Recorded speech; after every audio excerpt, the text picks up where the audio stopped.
అందరికీ హాయ్ అండి. Welcome back to my channel. ఈరోజు వీడియోలోనైతే మనం బ్లౌజ్ హ్యాండ్ డిజైన్ చేసుకోవాలని అయితే చూపిస్తా. చాలా ఈజీగానైతే డిజైన్ అయితే చేసుకోవచ్చండి. మనం ఫస్ట్ అయితే నేను హ్యాండ్ని అయితే కట్ చేసుకుంటున్నా, లైనింగ్ పార్ట్ అలాగే మనం మెయిన్ ఫ్యాబ్రిక్ అయితే రెండు కట్ చేసుకొని పెట్టుకోవాలి. తర్వాత ఇక్కడనైతే 3 ఇంచులు పొడవు అలాగే వెడల్పు అనేది ఒక 2 ఇంచులు 2 ఇంచులు తీసుకోవాలి, సరిపోద్ది. దీన్నైతే మనం ఇలా ఒక వి షేప్లోనైతే ఇలా కటింగ్ అనేది మార్కింగ్ పెట్టుకున్న తర్వాత ఇలానైతే ఒకటి కట్ చేసుకోవాలి. ఇలా కట్ చేసుకున్న తర్వాత 2 హ్యాండ్స్ అయితే సేమ్ ఇదే విధంగా కట్ చేసుకోవాలి.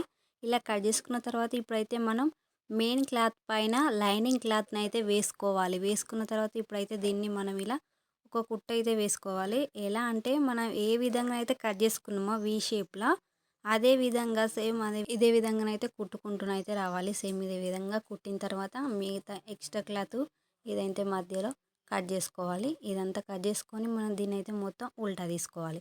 క్లాత్ని ఉల్టా తీసుకొని దాని తర్వాత మళ్ళీ దీనిపై నుండి ఒకటి అనగకుట్టు అయితే వేసుకోవాలి. మంచిగా నీట్గా ముడతలు లేకుండా నీట్గానైతే అనగకుట్టు అనేది అయితే వేసుకోవాలి. ఒక అనగకుట్టు వేసుకున్న తర్వాత అలా చేతికి మొత్తానికి అయితే లూజ్ కుట్టు అనేది అయితే వేసుకోవాలి. జాగ్రత్తగా చూసుకుంటూ ముడత రాకుండా అయితే ఇలా ఒకటి కుట్టు అయితే లూజ్ కుట్టు వేసుకున్న తర్వాత ఎక్స్ట్రా క్లాత్ అంతా కట్ చేసుకొని దాని తర్వాత ఇప్పుడైతే మనం దీంట్లో మధ్యలో క్లాత్ అనేది వి షేప్లో ఉన్నదానికి డిజైన్ కట్ చేసుకోవడానికి నాడేలాగా మనం సేమ్ అదే విధంగానైతే తీసుకోవాలి. ఇలా ఒక 2 ఇంచులు ఇంచున్నరనైతే క్లాత్ తీసుకొని పొడవుగా సేమ్ ఇలానైతే ఒక కుట్టు వేసుకొని ఉల్టా తీసుకోవాలి. దీన్ని క్లాత్ మొత్తాన్ని ఉల్టా తీసుకున్న తర్వాత వి షేప్లో మనం ఏదైతే కట్ చేసుకున్న లైనింగ్ క్లాత్ ఉందో దానికంటే కొంచెం ఎక్స్ట్రానైతే పేపర్ని కట్ చేసుకొని దాని పైన నుండి ఏదైతే ఉల్టా తీసుకున్నామో దాన్ని అయితే మనం ఇలా వేసుకొని ఒక పేపర్ పైన ఇలా కుట్టు అయితే వేసుకున్న తర్వాత దాన్ని అయితే మళ్ళీ బ్లౌజ్కి అయితే సెట్ చేసుకొని ఇలా ఒక కుట్టు అనేది అయితే వేసుకోవాలి.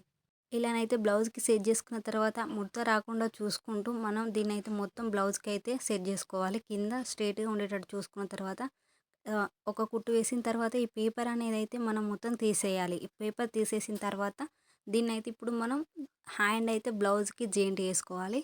ఈ పూసలు అనేటివి అయితే లాస్ట్కి బ్లౌజ్ అంతా కంప్లీట్ అయిన తర్వాతనైతే మనం వేసుకోవచ్చు పూసలు. ఇప్పుడు హ్యాండ్ని అంతా బ్లౌజ్ని జాయింట్ చేసుకొని బ్లౌజ్ కుట్టిన తర్వాత మిడిల్లోకి మలుచుకొని మనం ఇలా మిడిల్లో ఇలా మార్కింగ్ అయితే చేసుకోవాలి. చేసుకున్న తర్వాత నార్మల్ థ్రెడ్ని అయితే తీసుకొని గోల్డ్ కలర్ అయితే ఇలా పూసలు అయితే తీసుకున్నాను నేను. ఈ గోల్డ్ కలర్ పూసలతోనైతే ఇలా మనం ఏ కలర్ పూసలతోనైతే మనం మొత్తం 2 హ్యాండ్స్ అయితే ఇలా పూసలు ఒక చేతికి 4 పూసలు పడతాయి. మనం ఎన్నైతే లైన్స్ పెట్టుకున్నామో అన్నీ ఇలా ఒక్క చేతికి 4 పూసలు అయితే వేసుకోవాలండి. చాలా నీట్గా మంచిగా ఉంటుంది బ్లౌజ్ అయితే ఫినిషింగ్ అయిన తర్వాత.